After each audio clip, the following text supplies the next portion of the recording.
भगवान के स्वभाव को, भगवान के प्रभाव को जानकर जीव की भगवान के चरणों में दृढ़ निष्ठा होती है। भगवान की शरण में हम जाएं, इसके लिए भगवान के स्वभाव और प्रभाव को जानना आवश्यक है। कोई व्यक्ति अपनी रक्षा के लिए किसी की शरण में जाए तो सबसे पहले ये जानना आवश्यक है कि जिसकी शरण में हम जा रहे हैं क्या वह इतना प्रभावशाली है कि हमारी रक्षा कर सके। क्योंकि प्रभाव संपन्न व्यक्ति से वो छोड़कर जिसके अंदर प्रभाव नहीं है, क्षमता नहीं है, ऐसे व्यक्ति की शरणागति करने पर शरणागति व्यर्थ हो जाती है। इसका उदाहरण भी श्रीमद् वाल्मीकि रामायण में शरणागति सर्वसमर्थ की जाती है। जो सर्वसमर्थ हो उसकी शरणागति की जाती है। श्री विभीषण जी के कहने पर भगवान ने समुद्र की शरणागति की और भगवान के शरणागति व्यर्थ हो गई, क्योंकि समुद्र सर्वसमर्थ ने अंत में समुद्र में सर्वसमर्थ भगवान को शरणागति। तो जिसकी हम शरणागति करें वह सर्वसमर्थ, उसके प्रभाव को हम जानें और प्रभाव के साथ साथ जिसकी हम शरणागति करें उसके स्वभाव को भी जानना आवश्यक है। प्रभाव तो बहुत सुंदर, लेकिन स्वभाव इतना रूखा है कि आने वाले व्यक्ति का तिरस्कार कर देता है, किसी को आश्रय नहीं देता। तो ऐसे व्यक्ति की भी शरणागति करने पर शरणागति व्यर्थ हो जाती। इसलिए भगवान के समस्त गुणों में प्रभाव और स्वभाव दो गुण ऐसा है कि इसी गुण में भगवान के सारे गुण समाहित हो जाते। भगवान अनंत कोटि ब्रह्मांड नायक है, ये प्रभाव भगवान का प्रभाव है। भगवान के सामने युद्ध में ब्रह्मा शंकर इंद्र भी नहीं टिक सकते, ये भगवान का प्रभाव है। भगवान अखिल ऐश्वर्य के स्वामी है, ये भगवान का प्रभाव है।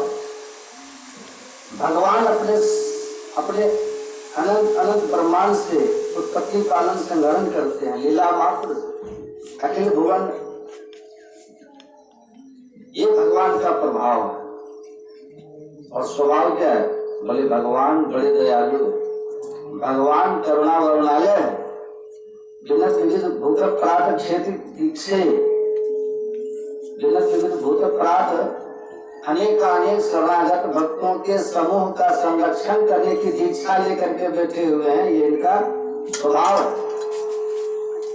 भगवत पाद रामानुजाचार्य श्री भाष्य के मंगलाचरण में कहते हैं विनत विविध भूत प्रात रक्षेत दीक्षे, विनत विविध भूत प्रात रक्षेत दीक्षे, अनंत अनंत शरणागत भक्तों के समूह की रक्षा के लिए जिन्होंने दीक्षा ले रखी, संकल्प ले रखा, ये भगवान का स्वभाव है। तो भगवान का स्वभाव और प्रभाव यह हमें कैसे ज्ञात हो,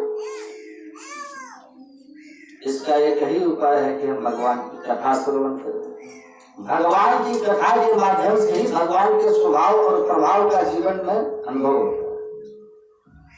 ये तो लाभ जीव को है। भगवान की कथा से भगवान के स्वभाव प्रभाव का बोध जीव को है, ये लाभ जीव को प्राप्त होता है। और भगवान की कथा से, भगवान की लीला से भगवान को क्या लाभ होता है?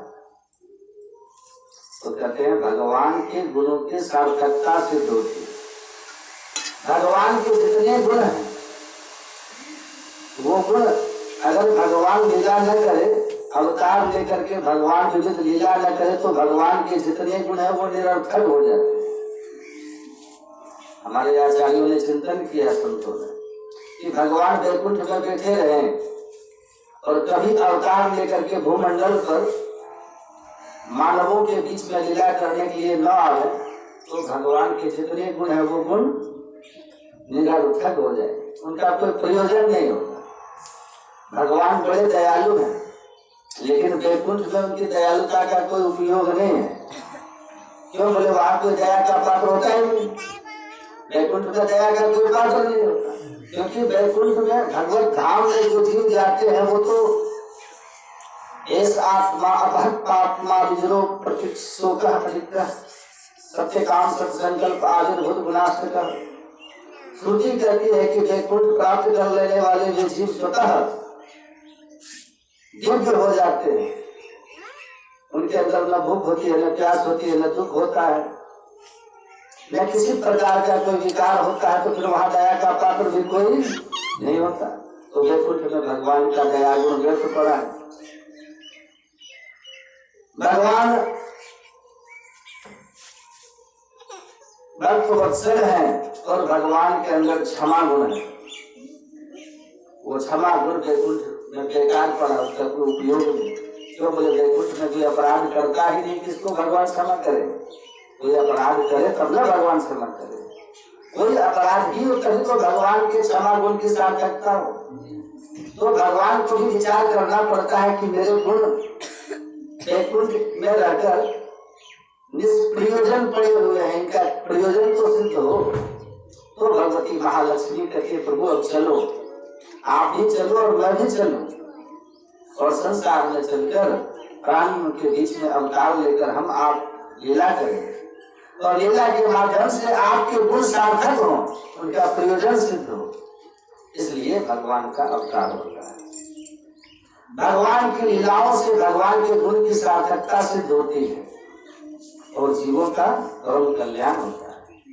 और बाकी जो भगवान के अवतार के प्रयोजन कहे गए वह तो केवल तार्किकों के लिए है। भगवान के अवतार में अनेक प्रयोजन रहे। श्रीमद् रामचरितमानस में तो अनेक प्रयोजन भगवान शंकर ने बताया। राम जन्म कर हेतु अनेका परम विचित्र एक थे एका। गीता में भगवान ने कहा परित्राणाय साधूनां विनाशाय च दुष्कृतां।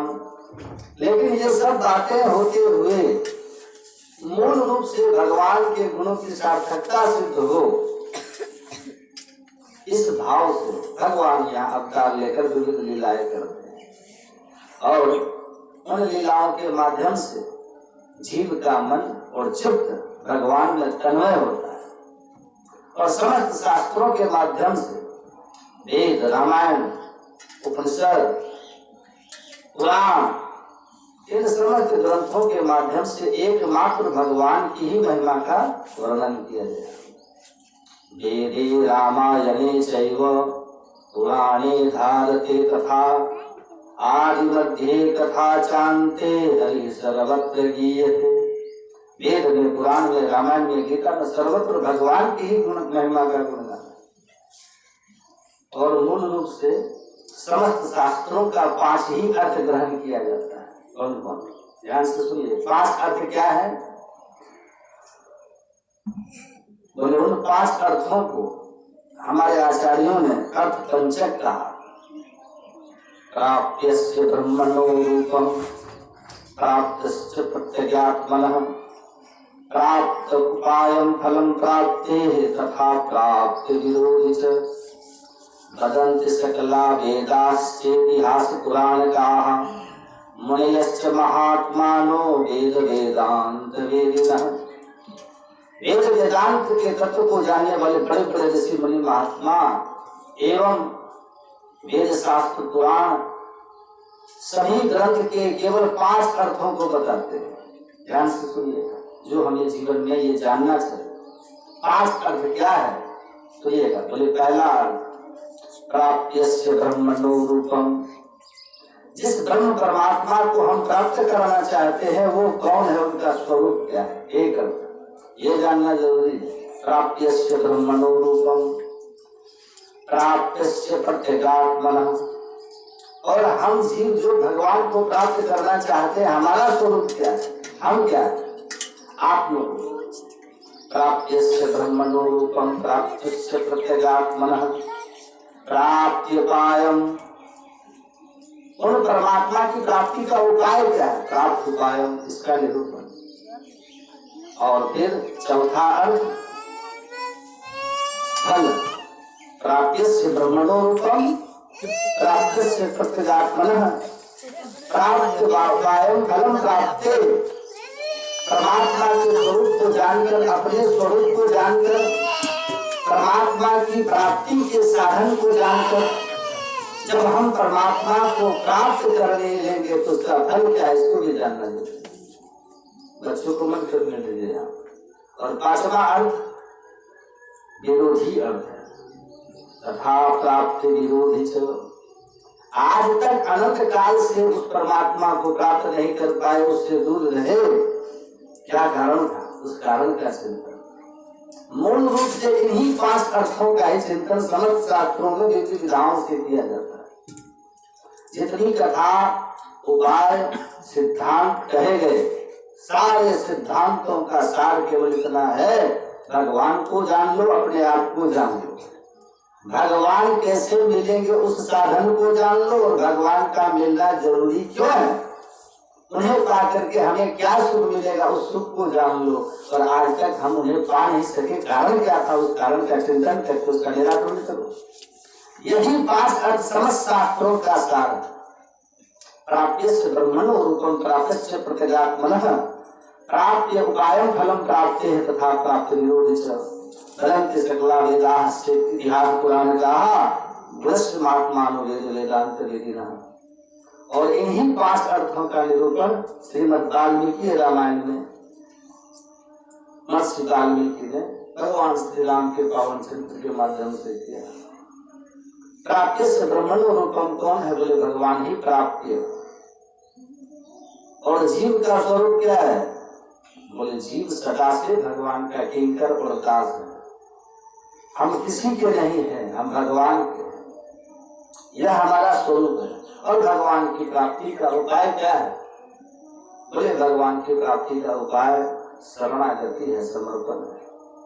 इसलिए वेदों ने कहा कि नायमात्मा प्रवचने न लभ्य न मेधया न बहुना श्रुतेन यमय वेस्मृते तेन लभ्य। नायमात्मा प्रवचने न लभ्य, उस परमात्मा को कोई प्रवचन से नहीं प्राप्त कर सकता। ऐसे तो प्रवचन का अर्थ वहां पर उपनिषद में 100 शाखा अध्ययनोपरांत वेद का प्रवचन और व्याख्यान है। लेकिन जो प्रवचन आज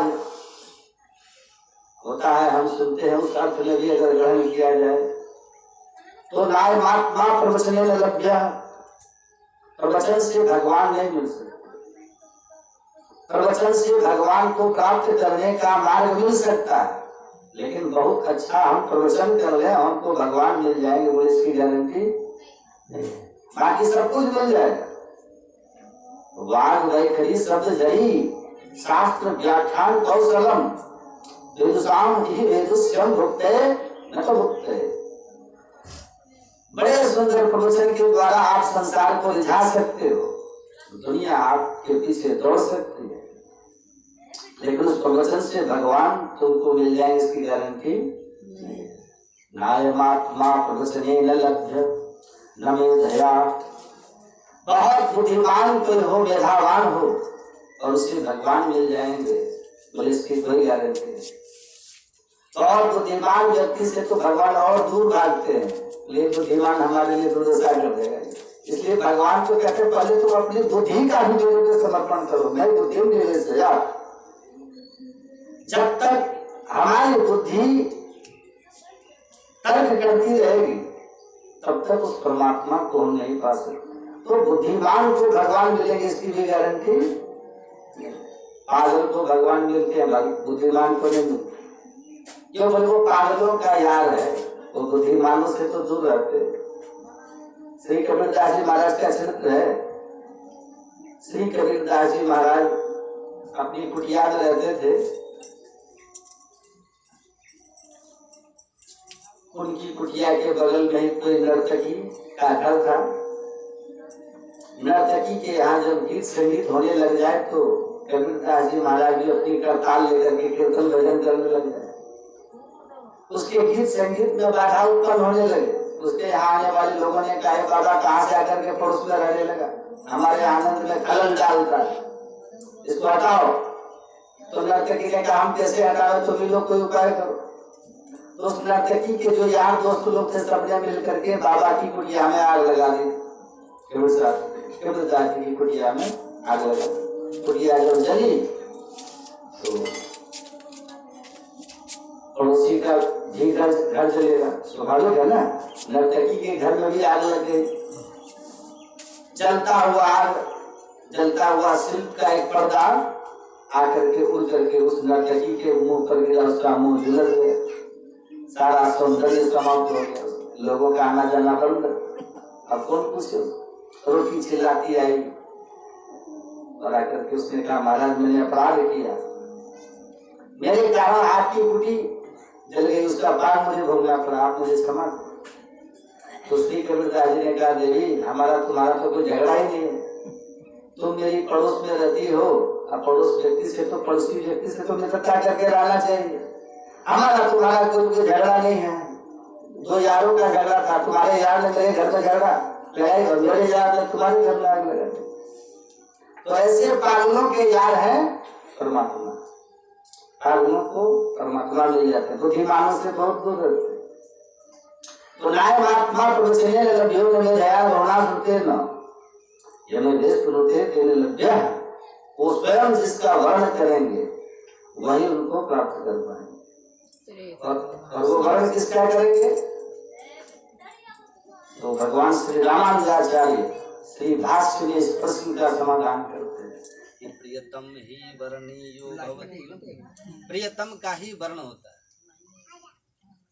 प्रियतम ही वर्णी हो। भगवान हमारा वर्ण तब करेंगे जब हम भगवान के लिए प्रियतम हो जाएंगे। और हम भगवान के लिए प्रियतम कब होंगे? बोले जब भगवान हमारे प्रियतम हो जाए। क्यों? बोले भगवान का सिद्धांत है जे जता माम प्रपद्यन्ते तास तथैव भजाम्यहम्। तो भगवान को प्राप्त करने का यही उपाय है कि हम भगवान के चरणों में समर्पण कर दें, यही शरणागति। और इन सारे विषयों का वर्णन श्रीमद् वाल्मीकि रामायण में पग पग पर महर्षि वाल्मीकि ने कहा है। भगवान के स्वरूप का, आत्म स्वरूप का, विरोधी स्वरूप का और फल स्वरूप का जो वर्णन है, इसको अर्थ पंचक कहते हैं। प्राप्यस्य ब्रह्मणो रूपम, प्राप्यस्य प्रतीकात्मनः, प्राप्य उपायम फलम प्राप्ते तथा प्राप्ते विरोधी च वदन्ति सकला वेदा इतिहास पुराण का मनुष्य महात्मानम वेद वेदांत विहीनः। समस्त शास्त्रों में, वेद से लेकर समस्त शास्त्रों में मूल रूप से 5 पंथ ही बताए गए, 5 विषय। प्रकारांतर से, रूपांतर से किसी भी बातें जो कही गई सबका सार केवल 5 है। क्या 5 अर्थ क्या क्या बोले? पहला अर्थ अपने स्वरूप का हमें ज्ञान हो, आत्म स्वरूप का। और दूसरा अर्थ परमात्मा के स्वरूप का। और तीसरा परमात्मा की प्राप्ति की साधन का स्वरूप। और चौथा परमात्मा की प्राप्ति में बाधक तत्व क्या है, उनका स्वरूप। और 5वां भगवत प्राप्ति का फल क्या है ना? उस अर्थ पंचक की व्याख्या मैं नहीं जाऊंगा। इस पर अर्थ पंचक में जो साधन स्वरूप है, उन साधनों का जब विवेचन किया आचार्य ने तो कहते हैं 5 साधन है भगवत प्राप्ति। एक एक के 5-5 रूप है। आत्मा का 5 रूप, परमात्मा के 5 रूप, साधन के 5 रूप, विरोधी के 5 रूप और फिर फल के भी 5 रूप, मिला करके 25। तो उन 25 की व्याख्या अभी तो नहीं कर पाएंगे, व्याकरण है सर, कैसे कर पाएगा? वाल्मीकि रामायण में रहस्य ग्रंथ है वो। जी। समस्त प्रकार के सिद्धांतों का रहस्य श्रीमद् वाल्मीकि रामायण में समाहित है। उन 5 में जो भगवत प्राप्ति के 5 स्वरूप का वर्णन किया गया है, कर्म, ज्ञान, भक्ति, प्रपत्ति और आचार्य अभिमान।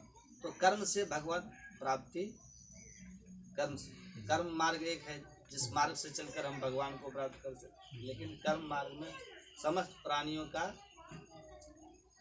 अधिकार नहीं है, क्योंकि कर्म तो वैदिक कर्म, विधि कर्म कहा गया है।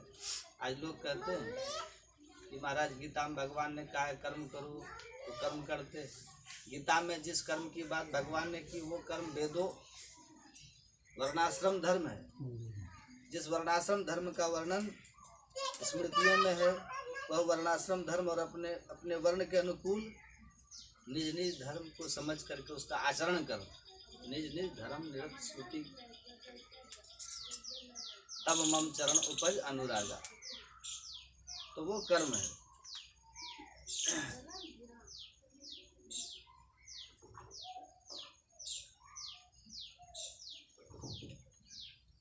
सूत जी का हमारे संत लोग कहते हैं संत लोग कि जब जीव सत्संग में आता है तो सत्संग का फल क्या है? बोले सत्संगात भव निष्प्रियो, सत्संग में आकर के वो संसार से निष्प्रिय हो, सत्संग में आकर के उसे नित्यानित्य वस्तु का विवेक होता है। क्या वस्तु नित्य है, क्या अनित्य है, क्या ग्राह्य है, क्या त्याज्य है, इन विषयों का जब उसे ज्ञान होता है तो वह संसार को है समझकर संसार से धीरे धीरे निष्प्रिय हो जाता है। संसार से उसका राग घटता है और भगवान में अनुराग बढ़ता है। जब तक संसार से राग घटेगा नहीं तब तक भगवान में अनुराग बढ़ेगा नहीं। क्यों? बोले दोनों एक साथ नहीं हो सकता,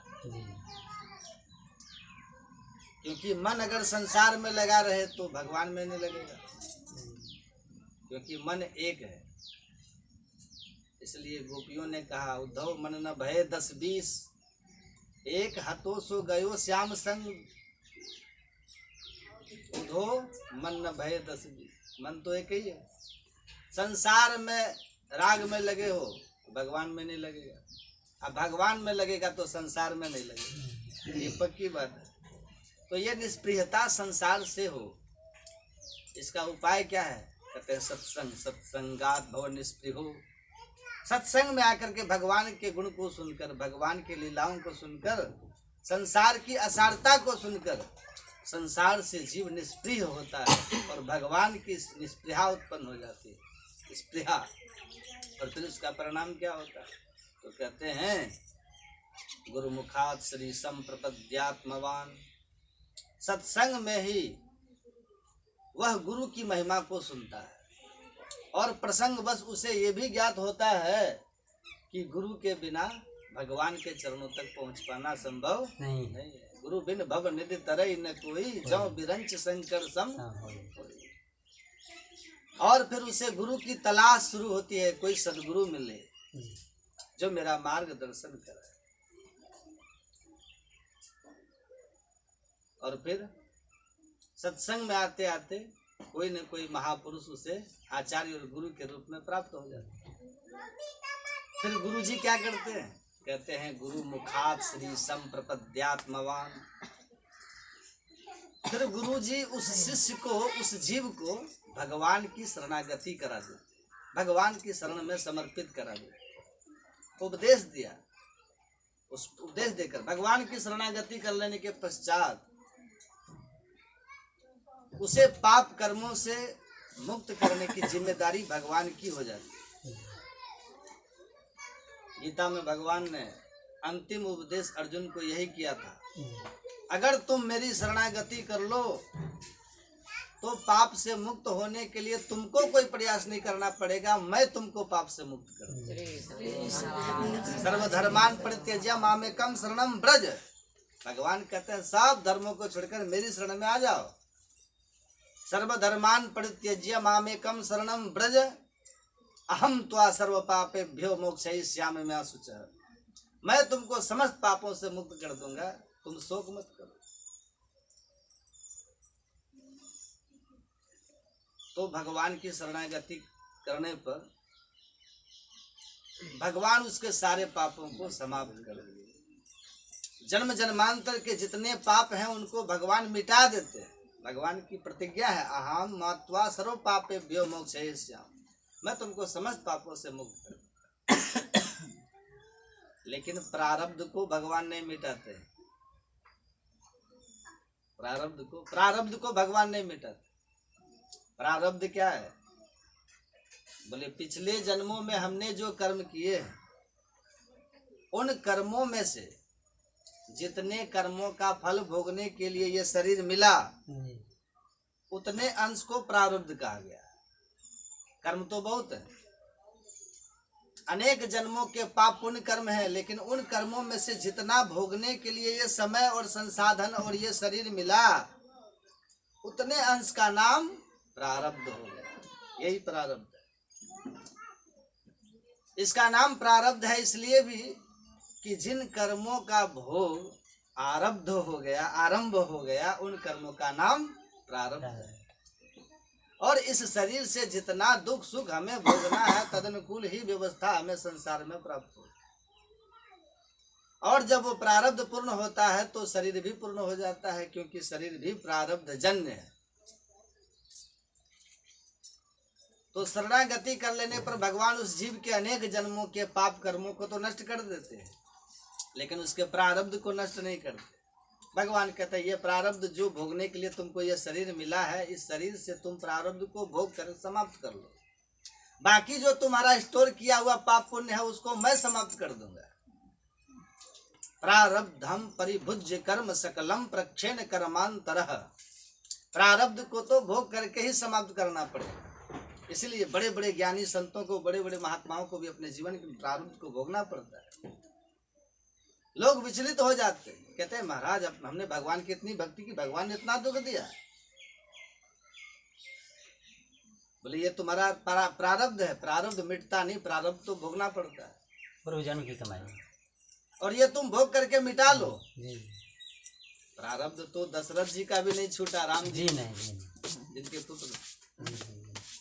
चार पुत्र थे, जी। और वो भी साधारण नहीं।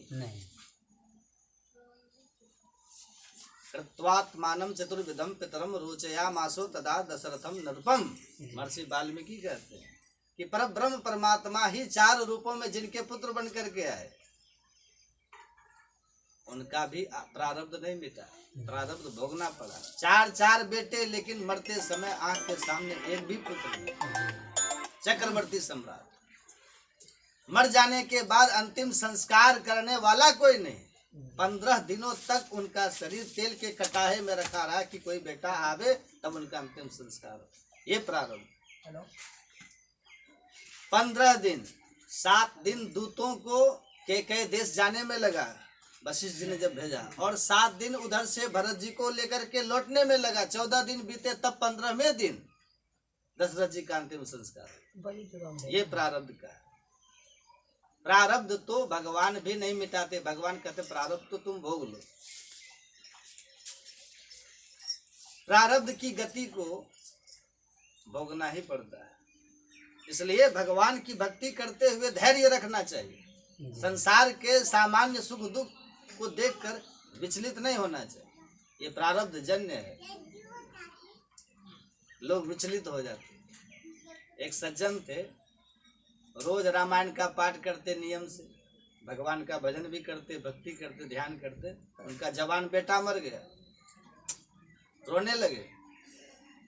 पोथी रामायण सब उठा करके गंगा जी में डाल दिया। गुरुजी आए, गुरुजी ने कहा आजकल तुम्हारी साधना ठीक चल रही है? बोले महाराज क्या साधना, इन साधनाओं का कोई फल नहीं है। क्या हुआ जी? बोले महाराज इतना रामायण हम पढ़ते थे, भगवान का भजन करते, नाम जपते थे, और मेरा जवान बेटा मर गया, मेरा तो विश्वास ही समाप्त हो गया। गुरुजी ने कहा बेटा तुम्हारे बेटे के मरने से तुम्हारा क्या संबंध है? उसके कर्म उसके साथ है, तुम्हारे कर्म तुम्हारे साथ है।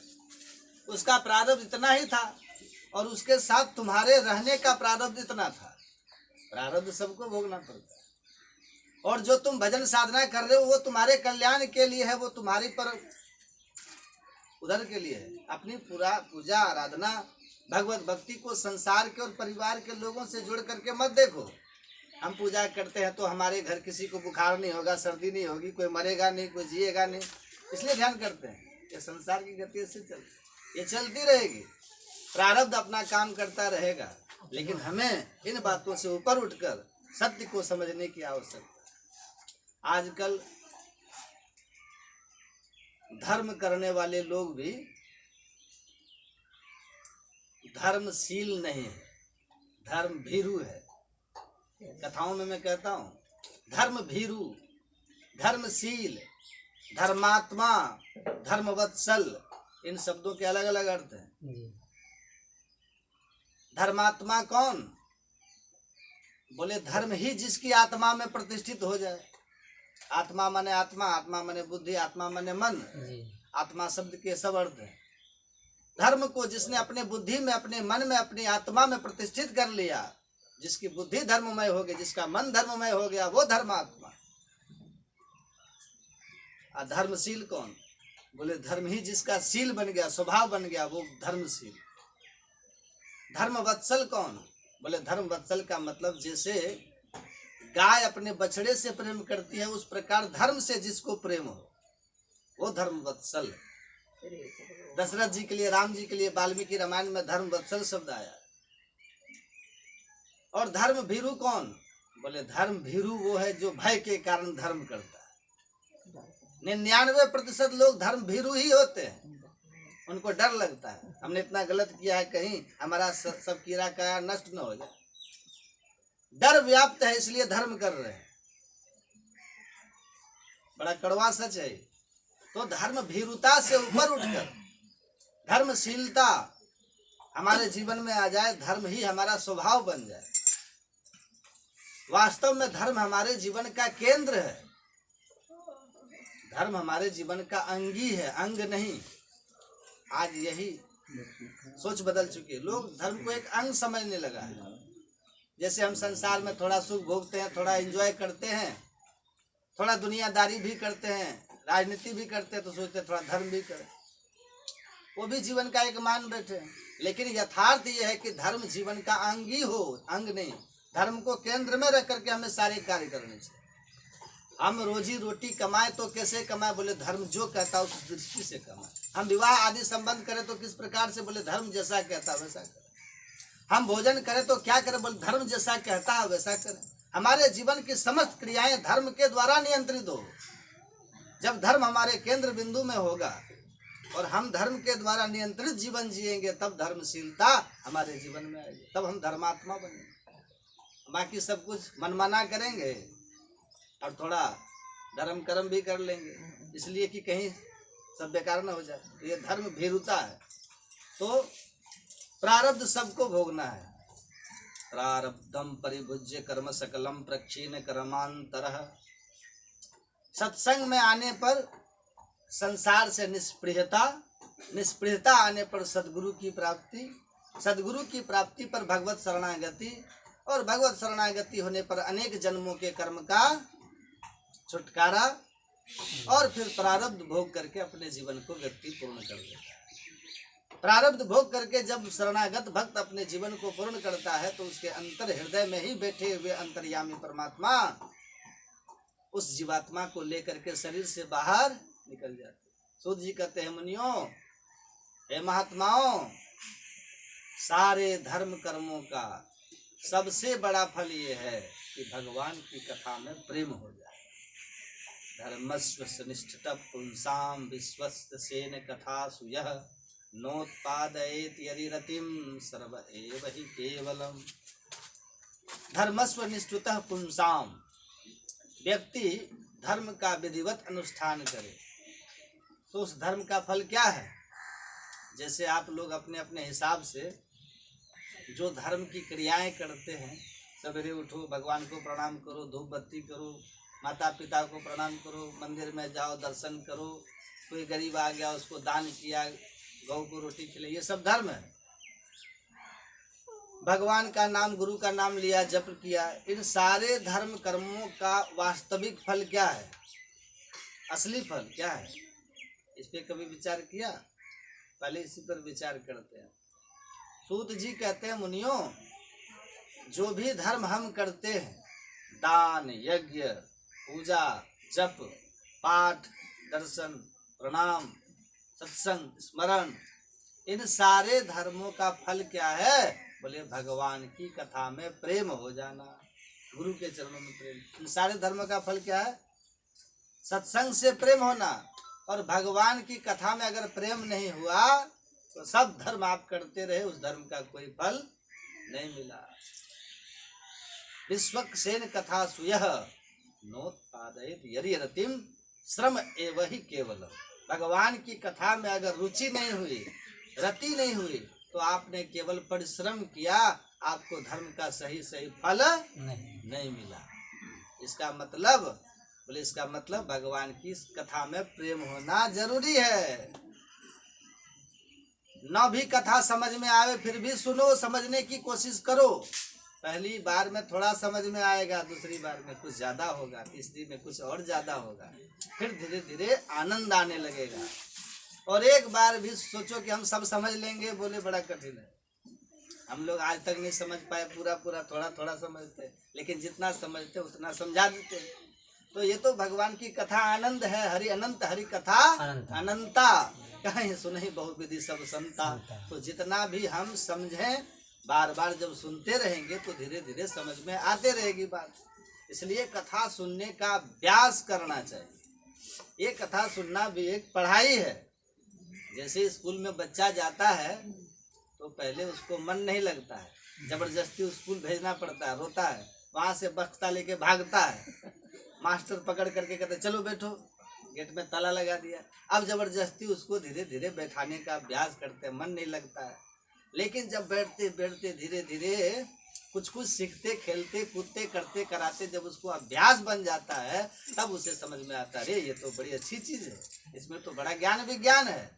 फिर तो उसका जब पढ़ने में मन लग गया तो सारी दुनिया एक ज्ञान विज्ञान को वो समझकर सीख करके अपने को समझता है कि हमने बहुत अच्छा किया, और उसके मन को शांति मिलती है, उसके मन को आनंद आता है। उसी प्रकार ये कथा भी एक पढ़ाई है, और ये जीवन की बहुत बड़ी पढ़ाई है।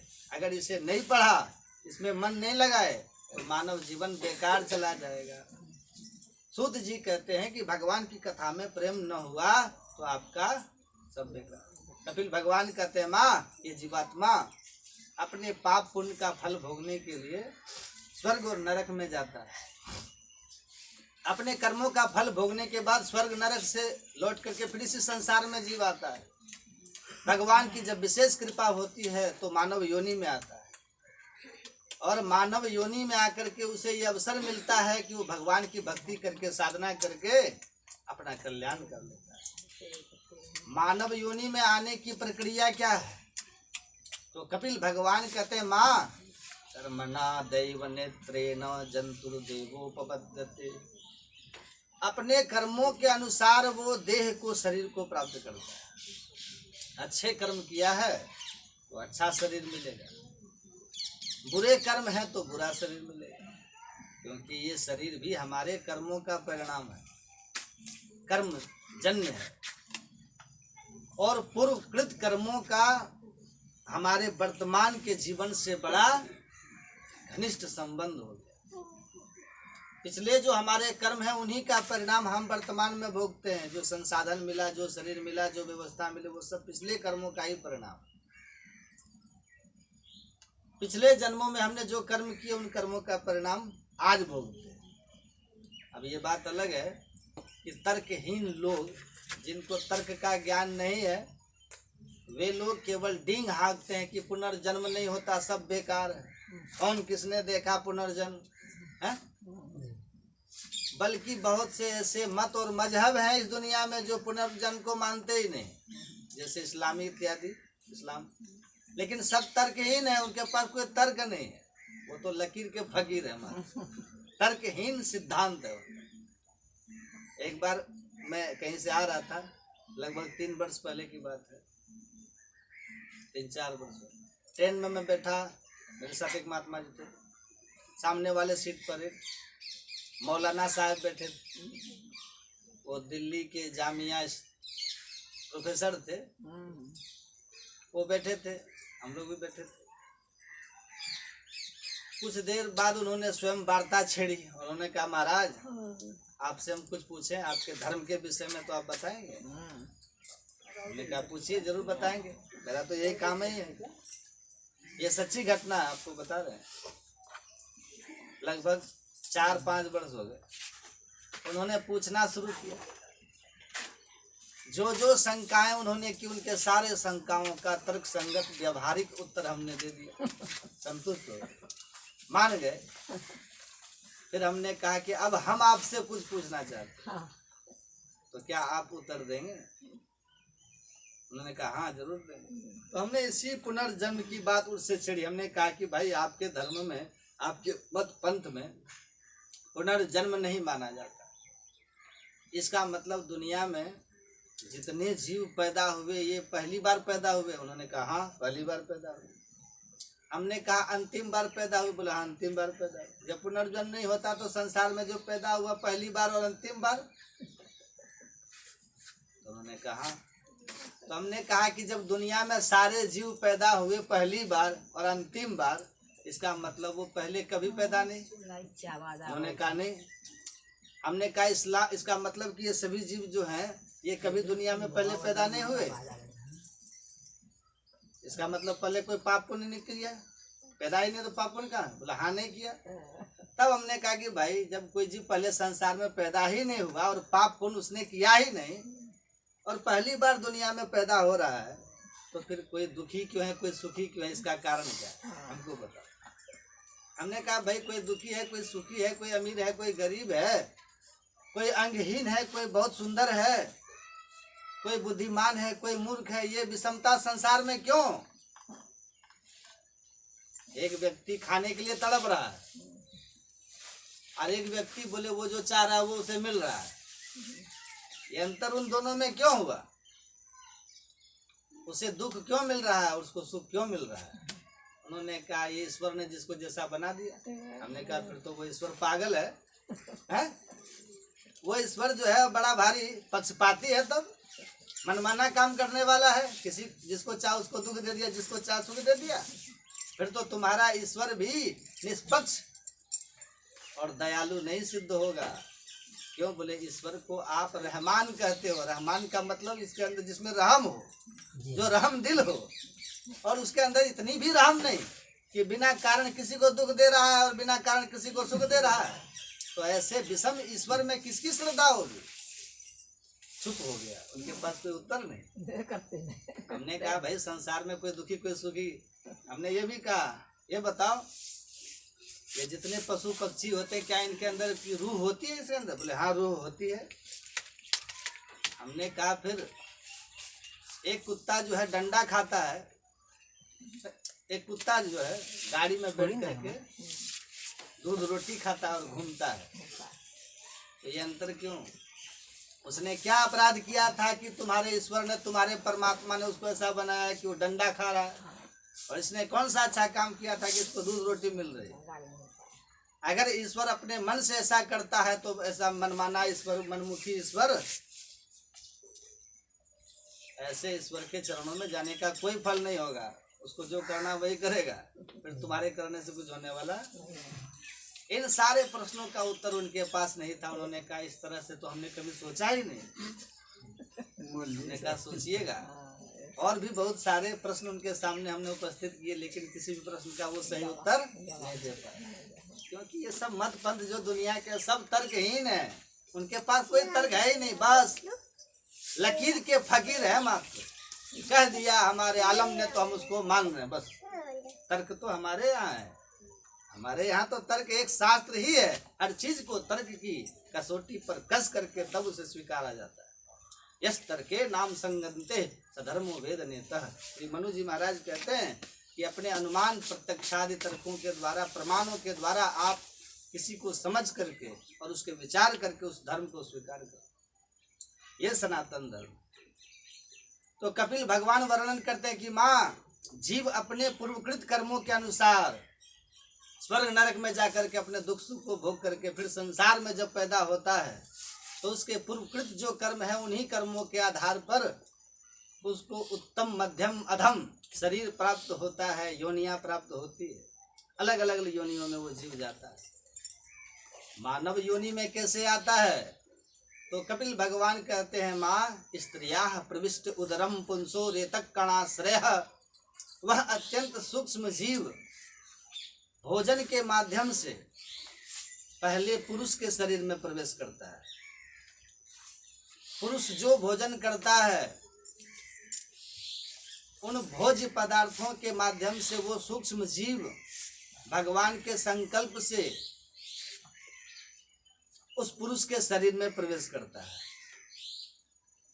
इतना सूक्ष्म होता है कि उसे कोई दुख सुख का अनुभव नहीं होता, उसकी चेतना सुसुप्त रहती है। ये जीव कितना सूक्ष्म है। तो वेदों ने कहा कि बालाग्र सद्भागस्य सतधा कल्पितस्य च भागो जीवस्य मज्ञेयः। बालात घृत सत्र भागस्य, बाल का जो अग्रभाग, बाल की नोक, तो बाल की नोक को लेकर उसके 100 टुकड़े करो। बालाग्र सतभागस्य सतधा कल्पितस्य च, फिर उसके एक टुकड़े के 100 टुकड़े किए जाए। कितना सूक्ष्म होगा। कहते हैं वो जीव का स्वरूप है बालाग्र सतभागस्य सतधा कल्पितस्य च भागो जीवस्य विज्ञः। इतना सूक्ष्म जीवात्मा होता है, तभी तो सूक्ष्म से सूक्ष्म शरीर में वो प्रवेश करता है। ये सब तर्क संगत बात है। जैन धर्म के दर्शन में कहते हैं कि जीव शरीर के बराबर होता है। जैन धर्म में कहते हैं, जैनी लोग कहते हैं जितना बड़ा शरीर उतना बड़ा जीव। लेकिन ये बात तर्क संगत नहीं हो सकती। क्यों? बोले जितना बड़ा शरीर उतना बड़ा अगर जीव मानोगे तो हाथी के शरीर का जीव हाथी के बराबर और चींटी के शरीर का जीव चींटी के बराबर है। और हाथी के शरीर का जो जीव हाथी के बराबर है वो कभी चींटी नहीं बन सकता। क्यों? बोले चींटी के शरीर में हाथी की आत्मा कैसे घुसेगी? और चींटी की आत्मा अगर हाथी के शरीर में चली भी जाए तो हाथी के अंदर वो चेतना नहीं आएगी। तो कितना बड़ा जीवात्मा नहीं, जितना बड़ा शरीर है। तो ये तर्कहीन बातें हैं सब। ये दुनिया के जितने दर्शन हैं, चाहे बौद्ध हो, चाहे जैन हो, चाहे इस्लाम हो, चाहे ईसाईयत हो, ये सब तर्कहीन है। इनके पास कोई तर्क है ही नहीं। केवल कुछ उनके जो पूर्वज थे जिनको अपना आदर्श मानते हैं, उनकी उल बातों को ही मानकर उसी लकीर पर चल पड़े और आज तक उसी को पकड़े बैठे। हमारे यहाँ तो बड़े बड़े ऋषि महात्मा हुए, जहाँ कहीं कोई बात समझ में नहीं आई तो उसके शास्त्रार्थ हुआ, विचार हुआ, चिंतन हुआ उस पर, और इस प्रकार से परिमार्जित सिद्धांत की स्थापना हुई। ये सनातन धर्म। इसलिए सनातन धर्म अनादिकाल से है और अनंत काल तक रहे। धर्म तो एकमात्र सनातन धर्म है, बाकी दुनिया में कोई धर्म है ही नहीं। सब मत है, पंथ है। धर्म तो केवल सनातन है। तो कहते हैं जीव अगर हाथी के बराबर है तो वो चींटी के शरीर में कैसे जाएगा? चींटी के शरीर का जीव हाथी के शरीर में नहीं जा सकता, तो बड़ी विडंबना हो जाएगी। तो कहते नहीं वो जीव बढ़ जाएगा, घट जाएगा। चींटी के शरीर का जीव हाथी के शरीर में जाकर के हाथी के बराबर हो जाए और हाथी के शरीर का जीवात्मा चींटी के शरीर में जाकर के चींटी के बराबर हो जाए। बोले ये भी बात सही नहीं बैठ सकती। बोले क्यों? बोले जो घटता है, जो बढ़ता है, वो वस्तु, जो घटती बढ़ती हो वो वस्तु नाशवान होती है। आत्मा अविनाशी है, इसलिए आत्मा में घटने और बढ़ने का विकार नहीं होता, इसलिए आत्मा को निर्विकार कहा जाता है। अगर आप ये मानोगे कि हाथी के आत्मा में बढ़ गई, चींटी के शरीर में आके घट गई, फिर किसी दूसरे शरीर में गई तो बड़ी हो गई, तो इस प्रकार आत्मा के घटने बढ़ने के क्रम को अगर आप स्वीकार करेंगे दर्शन के अनुसार, फिर तो दूसरी समस्या खड़ी हो जाएगी कि आत्मा का जो नित्यत्व है वो बाधित हो जाएगा। आत्मा नित्य नहीं हो सकती, क्योंकि जो वस्तु घटती बढ़ती हो वो वस्तु नित्य नहीं होती, वो नाशवान होती, उसका विनाश होता है। और आत्मा को तो अविनाशी कहा गया है। आत्मा में कोई विकार नहीं होता। नैनम सिद्धंति शस्त्राणि नैनम दति पावकः न चैनम क्लेदन्ति आपो न सोष्यति मारुतः, गीता में भगवान कृष्ण कहते। तो वो सूक्ष्मात्मा बालाग्र सद्भागस्य सत, जो बाल की नोक के अग्रभाग का 10,000वां टुकड़ा होगा, इतनी सूक्ष्म जो आत्मा है, वह आत्मा भोजन के माध्यम से, जल के माध्यम से पुरुष के शरीर में प्रवेश करता है। फिर वो भोजन रस बनता है, फिर वो जीवात्मा उस रस में जाता है, रस से रक्त में जाता है, रक्त से मांस में, मांस से अस्थि में, अस्थि से मज्जा में, और मज्जा से उत्तम धातु में प्रवेश करता है। और फिर गर्भाधान संस्कार के समय स्त्रिया प्रविष्ट उदरम पुंसो रेतक कर्णाश्रय, पुरुष के वेत कण का आश्रय करके वो सूक्ष्म जीवात्मा स्त्री के उदर में प्रवेश करता है, उदर। और फिर गर्भ में जाकर कललम के तरात्रेण पंचरात्रेण बुदबुदम, एक रात्रि में वो कलल के समान होता है, 5 रात्रि में वो बुदबुद के समान होता है, दशाहेन तु करगंधो, 10 दिन में वो बेर फल के बराबर हो जाता है, बेश चंडम्बात्व परम, और 1 महीने में अंडे के बराबर हो जाता है।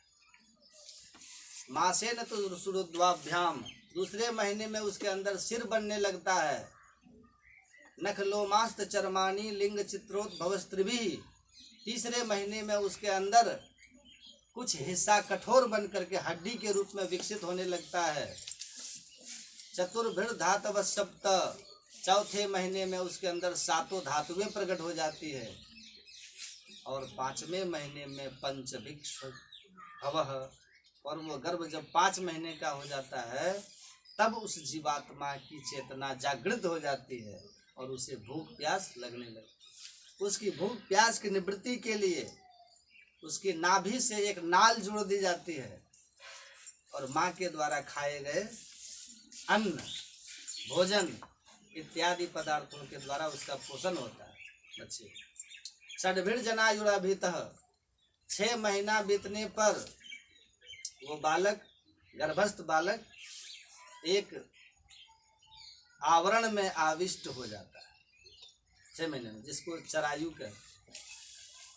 क्यों? बोले अब उसकी आंख, नाक, कान, शरीर के जो छिद्र हैं, वो जो इंद्रियां, वो काम करने लगी। अब गर्भ का पानी, अभी तक तो मांस पिंड था, लेकिन अब वो जब शरीर बन गया तो अब गर्भ का पानी, गर्भ के अंदर के जो अन्य पदार्थ